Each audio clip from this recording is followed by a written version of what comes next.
saya menyetujui untuk mengirim 20 ekor kelinci untuk sampel ya, untuk pertama. Nah, untuk harganya itu sendiri, saya menjual per ekor kelinci itu 6.500.000 teman-teman. Untuk satu ekor kelinci ya.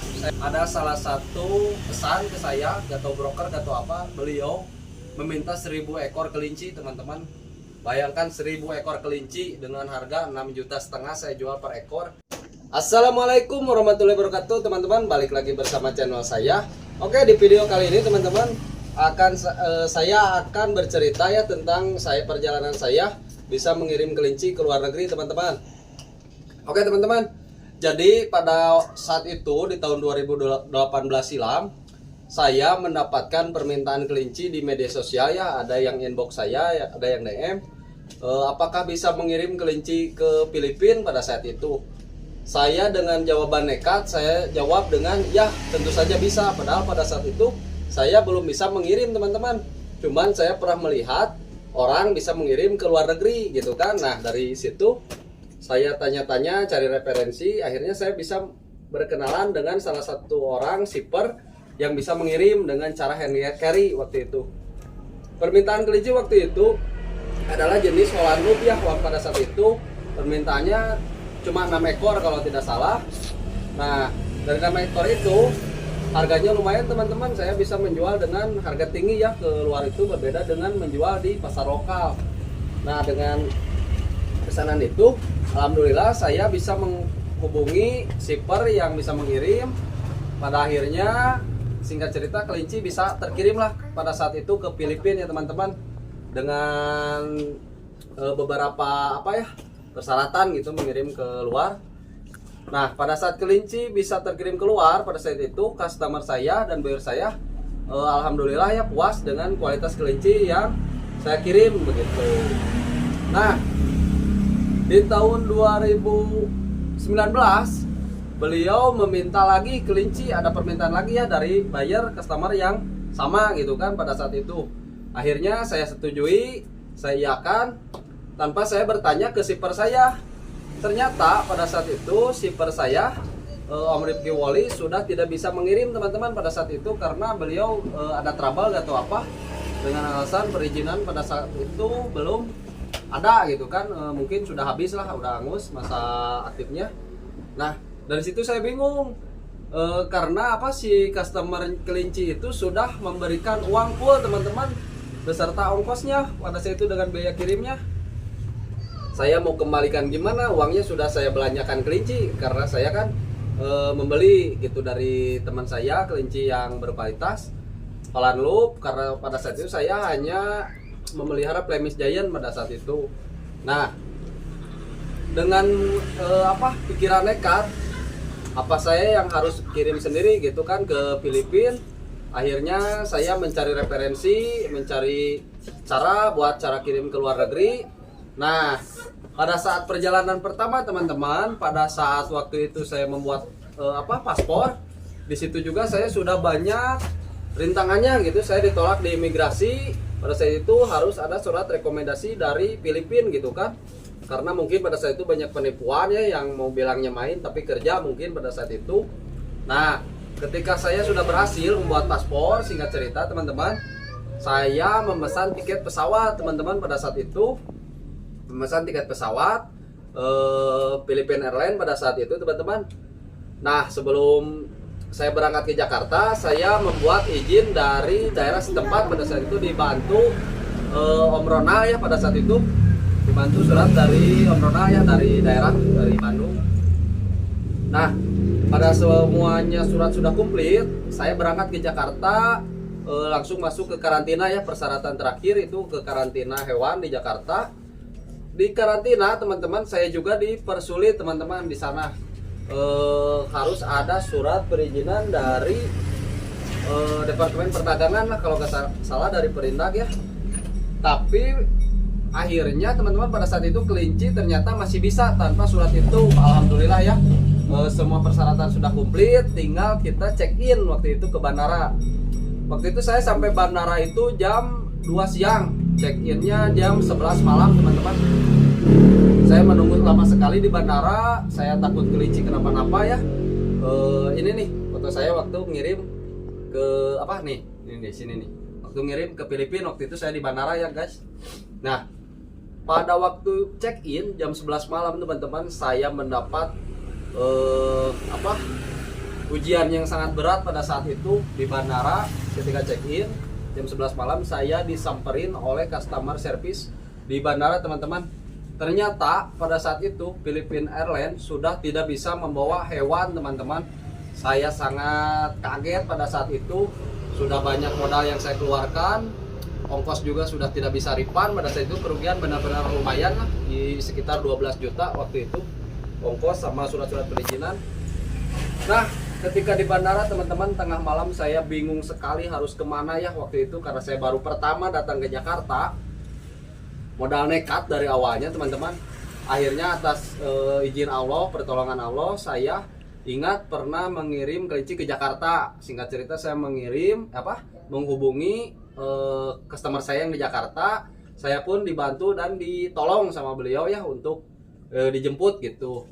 Nah, ketika saya pulang, saya berpikir teman-teman, kalau kesuksesan itu diawali dengan kegagalan, walaupun tidak semua gagal ya, tapi kegagalan itu berawal dari kesuksesan. Kesuksesan itu berawal dari kegagalan, seperti itu. Nah, saya tidak mau menyerah begitu saja pada saat itu. Yang kesalahan pertama itu tentunya kan tiket pesawat. Nah, untuk evaluasi, saya yang kedua kali itu lebih hati-hati teman-teman.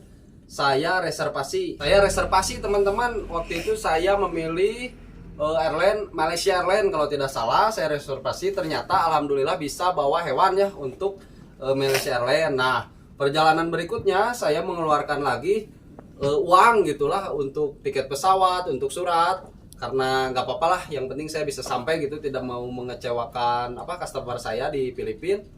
Nah, singkat cerita ya kembalilah surat seperti itu karena sudah bisa, tinggal tiket pesawat.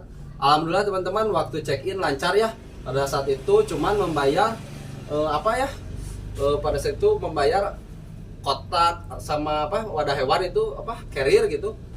Saya bayar langsung di customer service-nya itu sekitar 6 juta kalau nggak salah waktu itu untuk 6 ekor kelinci ya, karena diukur gitu CPM-nya diukur. Nah, alhamdulillah teman-teman nih, saya berhasil naik pesawat waktu itu. Tidak menyangka ya, dari kelinci saya bisa naik pesawat untuk mengirim kelinci ke Filipina teman-teman. Nah, singkat cerita, ketika sampai di Filipina teman-teman, ada lagi ujian. Waktu itu saya ditahan sama imigrasi di sana teman-teman. Imigrasi itu dipersulit di Filipina teman-teman.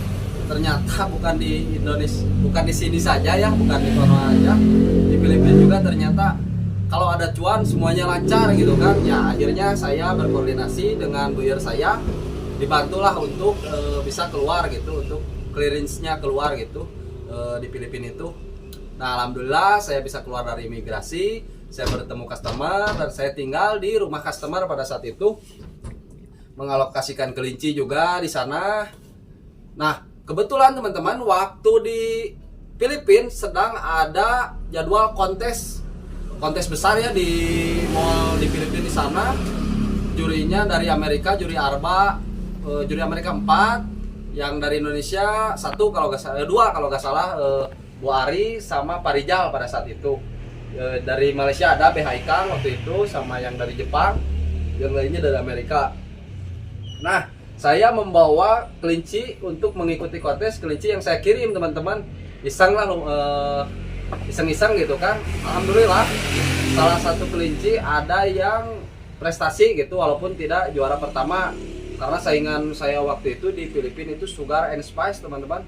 Beliau kelincinya semua dari US ya, kelinci dari US impor semua. Tapi alhamdulillah kelinci saya ada yang naik gitu kan, walaupun GSP kalau nggak salah. Nah, waktu di tempat kontes saya berkenalan dengan salah satu ya orang Filipina di sana, tanya-tanya gitu kan. Akhirnya meminta kontak saya kasih gitu kan. Nah, untuk selanjutnya singkat cerita saya kembali pulanglah ke Indonesia pada saat itu. Untuk yang kedua ada orderan lagi teman-teman dari Malaysia. Nah, untuk orderan kedua ini saya percaya diri, itu lancar lah ke Malaysia mah, langsung saya berangkat. Nah, ini yang ke Malaysia teman-teman. Yang kedua ini waktu di bandara, waktu mau berangkat ke Malaysia. Nah, alhamdulillah untuk Malaysia berhasil. saya mendapatkan cuan lah dari kelinci gitu kan. Nah, ketika perjalanan selanjutnya di tahun 2020 kalau tidak salah, Januari 2020 ke tahun 2021 gitu kan, waktu ada Covid lah, booming Covid itu 2021 kalau nggak salah. Ada orang Filipina yang mengontak saya teman-teman, yang meminta nomor saya di saat kontes itu.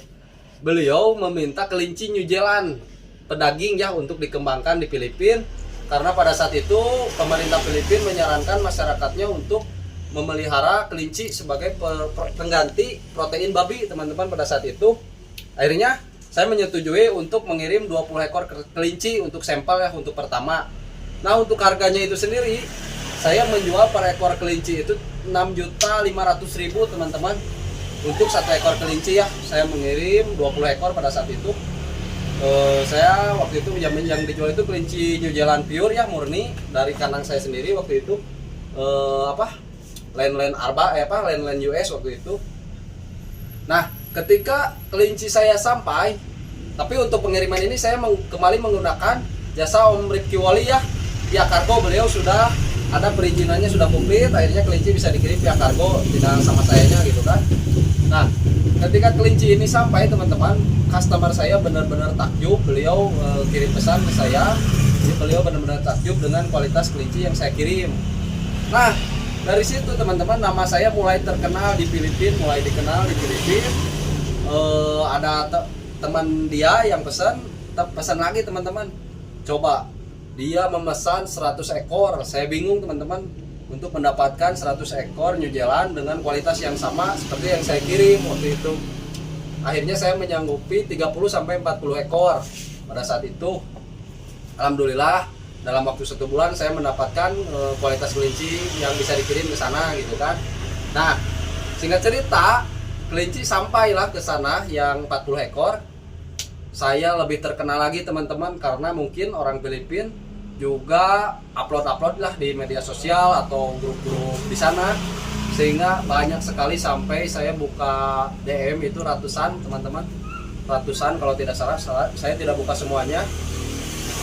Pada saat itu ada salah satu pesan ke saya, gak tahu broker gak tahu apa, beliau meminta 1000 ekor kelinci teman-teman.